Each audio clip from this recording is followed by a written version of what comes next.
J&K जो हमारा shrine board है, इससे ये गलती कराई गई उस टाइम की जो फारूक अब्दुल्ला सरकार है, और उसके बदले में उस कम्युनिटी को बेनिफिट नहीं मिला और कहा गया सरप्लस। पहले तो इस पे ही ध्यान देना जरूरी है, क्या वाकई में सरप्लस था?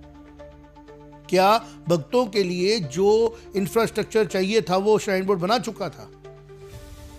क्या जो पे कमीशंस लागू होते हैं किसी भी बॉडी में एम्प्लॉयज के वेलफेयर के लिए वो हो चुके थे? सरकारें थी, आपको पता ही है।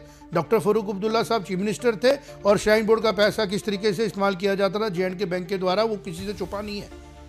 बैंक ले रहा था श्राइन बोर्ड का पैसा एज ए लोन, और जो एलजी साहब बैठे हैं वो भी बड़े गट्स वाले एलजी साहब हैं और वो इसको क्वैश करेंगे, और उनके पास ये जुडिक्शन अगर है कि वो इसको रिवर्स कर सकते हैं कि इसको डीम यूनिवर्सिटी में कन्वर्ट करना। इस लिस्ट में रिजर्वेशन को बाईपास किया गया, स्टैट्यूटरी नॉर्म्स को बाईपास किया गया, और ये डिफॉल्ट लिस्ट ही गलत है, तो इसको क्रश कर दिया जाए। तो मुझे लगता है कोर्ट में भी कोई दिक्कत नहीं होनी चाहिए। द अर्थ न्यूज़ की एक खास पेशकश में आप सबका स्वागत करता हूं। आज हम एक खास मुद्दे पे बात करने वाले हैं, जो कि आपने टाइटल में भी देखा होगा, एक ज्वलनशील मुद्दा है हमारे पूरे शहर और पूरे क्षेत्र के लिए। जहाँ तक कि मुझे जो मैं कि अपने आप को न्यूज़ से कनेक्टेड समझता हूँ, मेरे को भी एक आइडिया था या एक दिमाग में एक इम्प्रेशन था कि जो माता वैष्णो देवी यूनिवर्सिटी है वो एक डीम्ड यूनिवर्सिटी है, या वो एक चूँकि वो हिंदुओं का पैसा, डिवोटीज़ का पैसा यूज़ हो रहा है, वो एक डिवोटीज़ के लिए एक यूनिवर्सिटी है। लेकिन जिस तरीके से हमारे editor in chief Shri Shivang Satyagupta ji, सबसे पहले मैं उन्हीं का स्वागत करता हूं। शिवांग जी, आपका स्वागत है हमारे इस खास प्रोग्राम में। जिस तरीके से कि आप खास चीज़ों पे अपना टाइम लेके आप चीज़ों को खंगालते हैं, पूरे डेटा में समझते हैं और इश्यूज़ की जड़ तक जाते हैं, उसी की एक श्रृंखला में कल शिवांग जी का, जो कि आज हमारे एक अखबार में भी छपा, उस डिटेल उसके ऊपर आर्टिकल, प्लस इन्होंने कल अपने सत्य संघ कार्यक्रम में पूरी व्याख्या की कि जो श्राइन बोर्ड का इशू है, इस इशू की जड़ कितनी गहरी है और कितनी गलत है, जो कि एक रियलिटी को एक छुपाने की कोशिश की गई और एक नया ही एक आयाम देखने को हमें मिला कि किस तरीके से माता रानी के डिवोटीज के साथ फ्रॉड किया जा सकता है। मैं तो सीधा और कड़ा शब्द यूज करूंगा, फ्रॉड किया जा सकता है। मैं शिवांग जी सीधे आप ही के पास आऊंगा। कल आपकी और मेरी चर्चा भी हुई, फिर मैंने आपका शो भी देखा।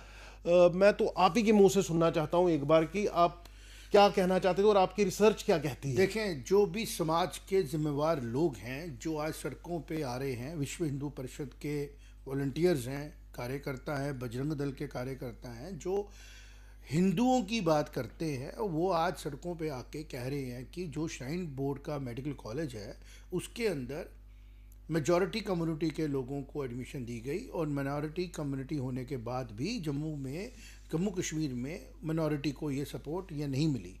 और जो उनकी मैनेजमेंट है, हैरानगी उसकी हो रही है, वो management headed by executive director, वो प्राइवेट टॉक्स में और हर जगह बोल रहे हैं कि मैं मजबूर था कि मुझे सारी सीटें ओपन मेरिट में लेनी पड़ी, और ओपन मेरिट में चूंकि बोपी से मैंने ओपन मेरिट की लिस्टें ली, जो board of professional entrance exam हमारे जे.एंड.के का, अपनी जे.एंड.के यूटी का है, पहले जे.एंड.के स्टेट का था, उसमें ये यूटी और मेरिट ले रहे हैं कि जम्मू कश्मीर से जितने बच्चों ने नीट का एग्ज़ाम दिया उसमें से मेरिट ले रहे हैं। तो चूंकि यहाँ पे मेजॉरिटी पॉपुलेशन जो है वो नॉन हिंदूज़ की है, नॉन सिख्स की है, तो नेचुरली जो लोग क्वालिफाई करेंगे वो मेजॉरिटी उन्हीं बच्चों की होगी जिनकी पॉपुलेशन में भी मेजॉरिटी है। कोई गलत बात नहीं, लेकिन गलत क्या है वो ये है कि ये एप्रीहेंशन थी समाज को कि जो श्री माता वैष्णो देवी यूनिवर्सिटी है और श्री माता वैष्णो देवी यूनिवर्सिटी का जो अब इंस्टीट्यूट ऑफ मेडिकल एक्सीलेंस आया है, ये एक बोर्ड का निजी इस्टेब्लिश्ड कॉलेज होगा।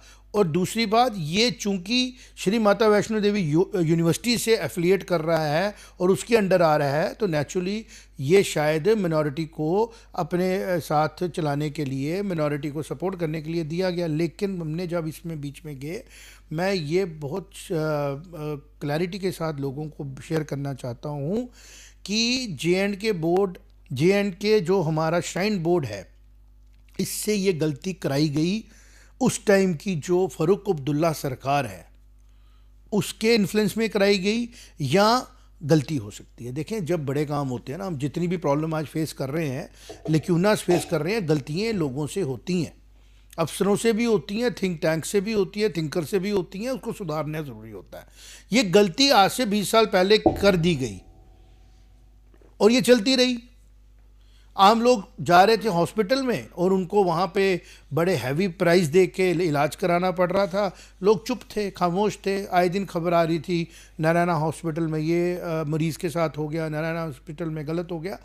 हम लोग उसमें इन्वॉल्व नहीं हो रहे थे बिकॉज हमें उसके बारे में पता नहीं था। आज भी हम 2-3 दिन से खंगाल रहे हैं कि जो लोग सड़कों पे आए हैं और पूरे नेशनल मीडिया पे न्यूज़ चल रही है। और सबसे बड़ी बात जो करना ज़रूरी है, हमारे ऑनरेबल एलजी साहब स्पॉटलेस करेक्टर है उनका।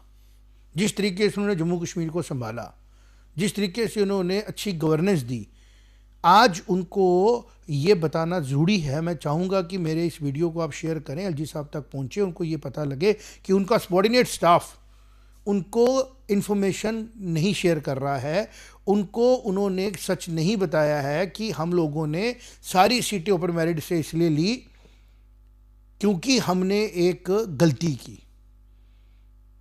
गलती ये की कि इसको वो बोल रहे हैं कि प्राइवेट मेडिकल कॉलेज है, जबकि एसएमवीडी जो हमारा कॉलेज है, एसएमवीडी आईएमई, ये प्राइवेट कॉलेज हो ही नहीं सकता क्योंकि इसका जो ओनर है, जो इसको इस्टेब्लिश करा रहा है, इसका जो प्रमोटर है, लीगल टर्म्स में वो JNK जो हमारा श्री माता वैष्णवी श्राइन बोर्ड है, यहाँ तक आपको फिक्स करना है। दूसरी बात, जो श्राइन बोर्ड है वो एक एक्ट से बना बोर्ड है और उसके अंदर ऑनरेबल एलजी साहब जो होते हैं वो उसके हेड होते हैं और CEO उसके नॉमिनेट किया जाता है गवर्नमेंट की तरफ से। तो ये गवर्नमेंट बॉडी भी है, कॉन्स्टिट्यूशन उसको क्लियर करता है। जिसका ओनर एक गवर्नमेंट बॉडी होगी उसके अंडर एक प्राइवेट कॉलेज कैसे हो सकता है, नंबर 1। नंबर 2, इस पूरे खंगालते हुए सामान को जब हम देख रहे थे तो एक चीज़ बड़ी हैरानगी वाली सामने आई कि ये श्री माता वैष्णो देवी से जब ये यूनिवर्सिटी से कनेक्ट करता है तो एक और सच सामने आया जिसको शायद इग्नोर किया गया था और बड़े लोगों ने बहुत अपनी चीज़ें सीधी की। वो ये था कि श्री माता वैष्णो देवी जो यूनिवर्सिटी है वो एक डीम्ड यूनिवर्सिटी है, मतलब एक प्राइवेट बॉडी की यूनिवर्सिटी है जो उसके पर्पज़ के लिए बनाई गई। लेकिन जब हमने इसको देखा, समझा, पता ये लगा कि श्री माता वैष्णो देवी यूनिवर्सिटी जिस एक्ट के अंडर बनी है वो एक्ट ही इसको स्टेट यूनिवर्सिटी बनाता है, जिसके अंदर एक कन्फ्यूजन पैदा करने के लिए श्राइन बोर्ड का उसमें कहा गया कि श्राइन बोर्ड उसका जनाब पूरी तरह डिसीजन सारे श्राइन बोर्ड लेगा। लेकिन जब एक्ट ही ऐसा है जो उसको डिफाइन ही एज ए स्टेट की यूनिवर्सिटी करता है तो government of Jammu Kashmir UT की पूरी दखलंदाजी, पूरे नॉर्म्स उस पर लग जाते हैं। और उसी का कारण था कि जो ये लोग देख रहे थे कि नॉन हिंदू लोग वहाँ पे पूरी फैसिलिटीज़ ले पा रहे थे और हिंदूज भी उसमें ले पा रहे थे क्योंकि एक एक्ट के तहत बनी गई यूनिवर्सिटी। और वैसे भी Hindus are not minority in the country, hence हम उसके लिए कह भी नहीं रहे, कहेंगे भी नहीं और गलत भी नहीं है। एजुकेशन फॉर ऑल है, ठीक है। लेकिन ये बात श्राइन बोर्ड ने बतानी चाहिए थी कि हमने फंडिंग इसलिए किया, वो एक यूनिवर्सिटी बनाना चाहते हैं dedicated to the people irrespective of their caste, colour, religion और द वे दे प्रैक्टिस। अगर ये ऐसा कर रहे थे तो वो भी रिस्ट्रिक्शन है क्योंकि श्राइन बोर्ड का डोमेन नहीं था कि वो भक्तों का पैसा जो है वो एजुकेशन इंफ्रास्ट्रक्चर को सुधारने में लगाए, क्योंकि ये काम था गवर्नमेंट ऑफ JNK यूटी का या गवर्नमेंट ऑफ JNK का। तो यहाँ से गलती शुरू होती है जनाब। ऐसा है, लोगों को ये बताना ज़रूरी है कि श्राइन बोर्ड की यूनिवर्सिटी में और श्राइन बोर्ड के मेडिकल कॉलेज में सब कुछ ठीक नहीं है। कोर्ट्स को इंटरफेयर करने के लिए ज़रूरत है कि कोर्ट के सामने ये रखा जाए कि क्यों श्राइन बोर्ड के यूनिवर्सिटी ने अपने आप को स्टेट बनाना, स्टेट की यूनिवर्सिटी के तौर पे लेना एक्सेप्ट किया, जबकि 100-125 करोड़ रुपया अभी तक ये लगा चुके हैं उसके ऊपर और उसके बदले में उस कम्युनिटी को बेनिफिट नहीं मिला और कहा गया सरप्लस। पहले तो इस पर ही ध्यान देना ज़रूरी है, क्या वाकई में सरप्लस था? क्या भक्तों के लिए जो इंफ्रास्ट्रक्चर चाहिए था वो श्राइन बोर्ड बना चुका था? क्या जो पे कमीशंस लागू होते हैं किसी भी बॉडी में एम्प्लॉयज़ के वेलफेयर के लिए, वो हो चुके थे। और अगर ये नहीं हुआ था तो एक इतना बड़ा फंड जो है वो एक ऐसी एजुकेशनल इंस्टीट्यूशन को बनाने के लिए क्यों स्पेंड किया गया जिसका फ़ायदा डिवोटीज नहीं ले सकते थे। तो आज जो लोग कह रहे हैं कि ये कैसे हो गया, गलत हो गया, ये लोग इमोशनली बता रहे हैं, मैं टेक्निकली बता रहा हूँ कि इसके बीच में फ्लॉ है। और ये फ्लॉ जो है ये इशारा कर रहा है किसी मैनिपुलेशन का। तो एलजी साहब से गुहार है कि एलजी साहब इमीडिएटली इन 3 सवालों को लोगों अपने मैनेजमेंट से पूछे कि भाई आपने मेरे आने से पहले, एलजी साहब आए 2020 में, उसके पहले जो सरकारें थी आपको पता ही है, डॉक्टर फारूक अब्दुल्ला साहब चीफ मिनिस्टर थे और श्राइन बोर्ड का पैसा किस तरीके से इस्तेमाल किया जाता था जे&के बैंक के द्वारा, वो किसी से छुपा नहीं है। बैंक ले रहा था श्राइन बोर्ड का पैसा एज ए लोन अपने तनख्वाहें देने के लिए। और उन्होंने अगर कोई जानबूझ के की ये कॉन्स्पिरेसी है तो ईश्वर ने, माता रानी ने 20 साल के बाद ओपन कर दी। और फॉर्चुनेट हम इसलिए हैं क्योंकि सेंटर में जो सरकार है वो भी ईमानदार सरकार है और जो एलजी साहब बैठे हैं वो भी बड़े गट्स वाले एलजी साहब हैं और वो इसको क्वैश करेंगे। और उनके पास ये जुडिक्शन अगर है कि वो इसको रिवर्स कर सकते हैं कि इसको डीम यूनिवर्सिटी में कन्वर्ट करना, तो वो करें। दूसरा कैच कहाँ पे है, हो सकता है अभी हमें भी नहीं पता लग रहा है कि जो ये मेडिकल कॉलेज आया है ये एक पीपीपी मोड वाले सुपर स्पेशलिटी हॉस्पिटल का क्लेम ले रहा है। साथ में कुछ लोग कह रहे हैं जी मार्च अप्रैल के बाद वो नहीं रहेगा, जबकि पब्लिक डोमेन में है कि वो 2033 तक उसको मिल गई है, आपस में कंट्रैक्ट आगे। तो मुझे नहीं लग रहा है कि जो प्रमोशन दिखाई जा रही है वो एग्जैक्टली सच है कि क्या श्राइन बोर्ड इस मेडिकल कॉलेज का एक्चुअल में प्रमोटर है। क्या ऐसा तो नहीं कहीं पे अंडर हैंड कोई इसमें कंट्रैक्ट है बिटवीन नारायणा मेडिकल सोसाइटी या नारायणा की जो सोसाइटी है जो नारायणा हॉस्पिटल चला रही है कि ये प्राइवेट कॉलेज इसलिए है क्योंकि नारायणा हॉस्पिटल वालों ने इसको इस्टेब्लिश किया है। और जिस तरीके से पहले एक मैनिपुलेशन की गई कि यूनिवर्सिटी स्टेट की होगी, फंड बोर्ड करेगा, तो इसके ऊपर एक कंप्लीट, जैसे हम देख पा रहे हैं ना कि यूनिवर्सिटीज़ के अंदर काफ़ी कुछ हो चुका है।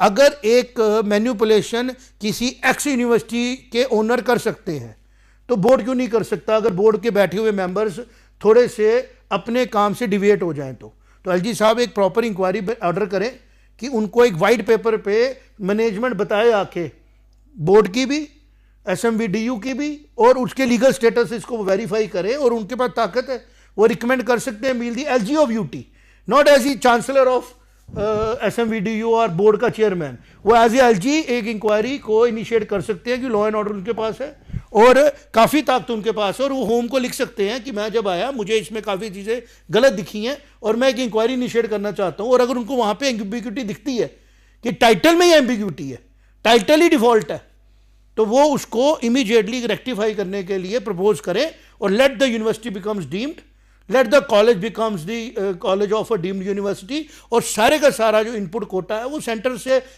ऑल इंडिया कोटे से लिया जाए ताकि अगले साल इसमें सुधार हो सके। और चूंकि ये लिस्ट गलत तरीके से प्रिक्योर की गई, इस लिस्ट में रिजर्वेशन को बाईपास किया गया, स्टैट्यूटरी नॉर्म्स को बाईपास किया गया और ये डिफॉल्ट लिस्ट ही गलत है, तो इसको क्रश कर दिया जाए। तो मुझे लगता है कोर्ट में भी कोई दिक्कत नहीं होनी चाहिए। तो ये आज इन्फॉर्मेशन शेयर करने आया था। मैटर बड़ा सेंसिटिव है, लोग अवेयर होंगे तो ही उनको इंसाफ मिलेगा, लोग इग्नोरेंट होंगे तो कोई ना कोई उस इग्नोरेंस को एक्सप्लॉइट करेगा। Thank you very much. जी बिल्कुल, आपने बड़ी गहराई से इस प्रॉब्लम को जो आपने कल एक उजागर किया था कल के आपके सत्संग के एपिसोड में, उसको आज आपने बहुत गहराई से और बहुत संक्षिप्त और बहुत क्लैरिटी से समझा दिया है। मुझे लगता है कि जितने भी हमारे दर्शक हैं वो उस इशू को समझ पा रहे हैं। और मैं चाहता हूं कि ये जो आपकी इंटरेक्शन है मेरे साथ, ये जो हाईएस्ट गलियारे हैं स्टेट के, मैं एलजी साहब से इल्तिजा करूंगा कि आप समझिए बात को। अगर आप चाहते हैं कि हम आपको आके समझाएं, आप प्लीज़ हमें बताइए, हम मोर देन रेडी होंगे आपको पीपीटी के थ्रू समझाने के लिए कि ये किस तरीके से गलत हुआ और इसको किस तरीके से सही किया जा सकता है। धन्यवाद हमसे जुड़ने के लिए।